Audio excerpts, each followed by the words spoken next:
সাত দশকের বেশি সময় ধরেই চলছে সংঘাত। ভারত এশিয়ায় দাপট দেখানোর হম্বিতম্বি করলেই তাদের চেপে ধরে চীন। ১৯৬২ সালের যুদ্ধে চীনের কাছে ভারত হেরেছিল। উত্তর পূর্ব ভারতের লাদাখের এক অংশ নিজেদের করে তার নাম আকসাই চীন দেয়া হয়। সেই থেকে বেদনার বিষ বাষ্প বুকে চেপে আছে ভারত। চাপা ক্ষোভ উগরে দেওয়ার কোনো উপায় বের করতে পারছে না দিল্লি। উল্টো সীমান্তে উত্তেজনা বাড়িয়ে ভারতের কান দিয়ে গরম কালো ধোঁয়া বের করার ব্যবস্থা করেছে চীন। বর্তমানেও সেই পরিস্থিতি চলছে।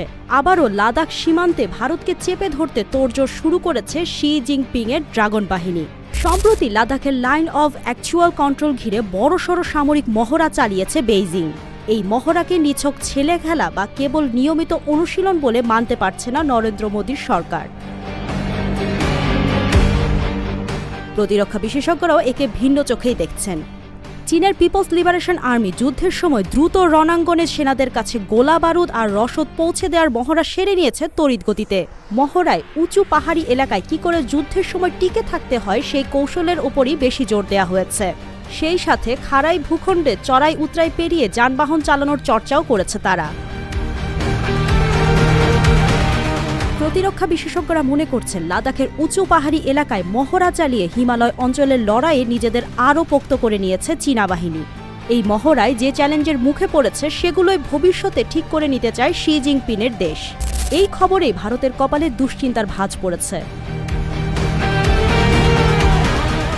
মোদির দেশের চিন্তা আরও বাড়িয়েছে পুরনো এক রিপোর্ট।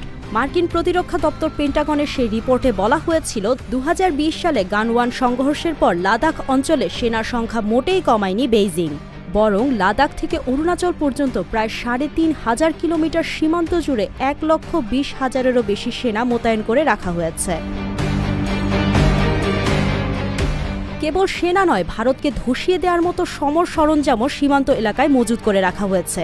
পেন্টাগনের দাবি, ওই অঞ্চলের শক্তিশালী ট্যাঙ্ক, আধুনিক কামান, ভূমি থেকে আকাশে নিক্ষেপযোগ্য ক্ষেপণাস্ত্রের বিশাল ভাণ্ডার গড়ে তুলেছে চীন। সংঘর্ষ শুরু হলে লাদাখ বা অরুণাচলের ভূমি কবজা করার ক্ষেত্রে বিশেষ ব্রিগেড আর সমর ভাণ্ডারকে তুরুপের তাস হিসেবে কাজে লাগাতে পারবে চীন।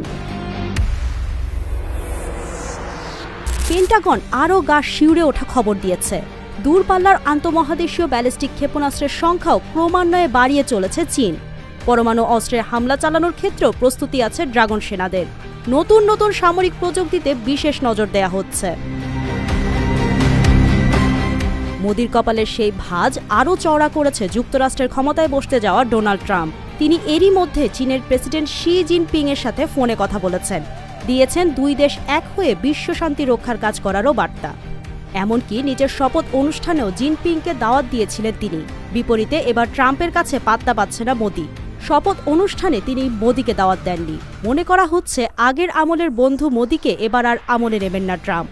উল্টো ভারতের ওপর চাপতে পারেন নানা বিধিনিষেধের খড়গ।